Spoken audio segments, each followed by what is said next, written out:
ఇంటికొచ్చే పెదనాన్న మిమ్మల్ని చూసి ఎన్నేళ్ళు అవుతోంది. ఆపరేషన్ కాగారుతో భయమేస్తుంది పెదనాన్న. అడవిలో ఉన్నది చాలు, ఇకనైనా ఇంటికి వచ్చేయండి. మీకోసం ఎన్నేళ్ళుగా ఎదురు చూస్తున్నా. మమ్మల్ని మరవద్దు పెదనాన్న. ఇవి అక్షరాలు కావివి, ఓ ఆడకూతురి కన్నీళ్లు.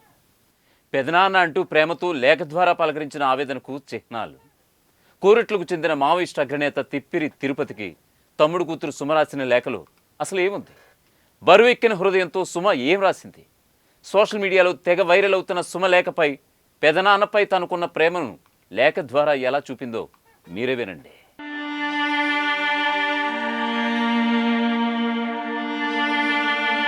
రాజులు రాజకీయాల కారణంగానే ఉద్యమాన్ని ఎంచుకున్న మీరు ఏం తప్పు చేశారని ఆపరేషన్ కాగర్ దౌర్జన్యం చేసే దొరలను గాడిలో పెట్టినందుక, లేక సంతోషాలు వదిలి ఏదో సాధిస్తామని వెళ్ళినందుక? ఇటీవల జరుగుతున్న ఘటనలు చూస్తే ఏదో ఆందోళన కలుగుతోంది. ఇకనైనా ఇంటికి వచ్చేయండి పెదనాన్న. మిమ్మల్ని కలవాలని నాకు ఎప్పుడూ అనిపిస్తుంది. దురదృష్టవశాత్తు ఇంతవరకు ఆ అవకాశం నాకు రాలేదు పెదనాన్న. ఆపరేషన్ కాగర్ పేరిట ఎన్కౌంటర్కు గురైన వారి కుటుంబాలు కన్నీళ్లు పెట్టుకుంటున్నాయి. మన దేశంలోకి చొరపడి మన పౌరులను చంపుతున్న ఉగ్రవాదుల కన్నా ఈ దేశపు బిడ్డలైన మీపై ఎందుకు ఇలాంటి ఆపరేషన్లు జరుగుతున్నాయో నాకు అర్థం కావటం లేదు పెదనాన్న. కన్నోళ్లను కట్టుకున్నోళ్లను విడిచి అడవుల బాట పట్టారు. పేదోళ్ల కష్టాలు తీరాలని మీ ఆనందాలను వదులుకున్నారు. కార్లు బంగ్లాలు కాదని కారడవుల్లో ఉన్నారు.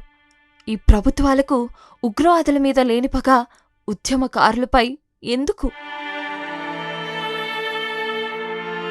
ఎన్కౌంటర్లలో ప్రాణాలు కోల్పోయిన వారి కుటుంబాలు కన్నీళ్లు పెట్టుకుంటున్నాయి. దేశం కోసం, సమాజ నిర్మాణం కోసం వెళ్ళిన మీరు ఈ పరిస్థితుల్లోనైనా తిరిగి ఇంటికి వచ్చేయండి పెదనాన్న. మీకోసం ఎన్నో ఏండ్లుగా ఎదురుచూస్తున్నాం. మమ్మల్ని మరవద్దు పెదనాన్న. పెదనాన్న, ఇంటికి రా. ప్రతిరోజు ఎక్కడో చోట ఎన్కౌంటర్లు జరుగుతున్నాయి. నువ్వెట్లున్నావో అని మాకు భయమేస్తుంది. సమాజం కోసం అడవులకు వెళ్ళావు. ఇక చాలు, ఇంటికి వచ్చే. పెదనాన్న, నేను పుట్టకముందే సమాజ స్థాపన కోసం అడవుల బాట పట్టావు. నీ ప్రస్తావన వచ్చిన ప్రతిసారి ఒకంత గర్వంగా ఉంటున్నా. ఎంతో బాధగా ఉంటుంది. మీ ధైర్యం, ఆలోచన, పట్టుదల నన్ను ఎంతో ఆలోచింపజేస్తాయి. మిమ్మల్ని కలవాలని నాకు ఎప్పుడూ అనిపిస్తుంది. కానీ దురదృష్టవశాత్తు నాకు ఆ అవకాశం దక్కలేదు. మీ గురించి పత్రికల్లో వచ్చే వార్తలు చదివితే మీరెంత గొప్పవారో అని గర్వంగా ఉంటుంది. ఈ మధ్యకాలంలో జరుగుతున్న ఘటనలు నన్ను కలవరపెడుతున్నాయి. మీకేమవుతుందోనని మేం బెదిరిపోతున్నాం. మీరు ఇప్పటికే గెలిచారు పెదనాన్న. ఇప్పుడు పరిస్థితులు క్లిష్టంగా ఉన్నాయి. మీకు కుటుంబం ఉంది. దయచేసి మర్చిపోవద్దు. మీకోసం వేచి చూస్తున్నాం. ఇక చాలు, వచ్చేయండి పెదనాన్న. కాగర్ ఆపరేషన్ ఎవరిపై అన్న విషయం అర్థం కావటం లేదు పెదనాన్న. దేశంలోకి చొరపడి ఉగ్రదాడులు చేసిన వారిపై చర్యల కన్నా మావోయిస్టులను చంపి స్వీట్లు పంచుకుంటున్నాయి ఈ ప్రభుత్వాలు. ఇక అడవిలో ఉన్నది చాలు పెదనాన్న. వెంటనే ఇంటికొచ్చేయండి ప్లీజ్. ప్లీజ్ పెదనాన్న. విన్నారుగా సుమరాసిన లేఖాక్షరాలు. తన పెదనాన్న కోసం ఎంతగా తప్పించిపోతుందో. ఇప్పుడు ఈ లెటర్ సోషల్ మీడియా వేదికగా తెగ వైరల్ అవుతోంది.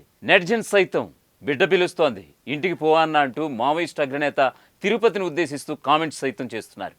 ఇక తిప్పర్తి తిరుపతి విషయానికి వస్తే నంబాల మరణాంతరం మావోయిస్టు చీఫ్గా బాధ్యతలు చేపడతారన్న వార్త ప్రస్తుతం హల్చల్ చేస్తోంది.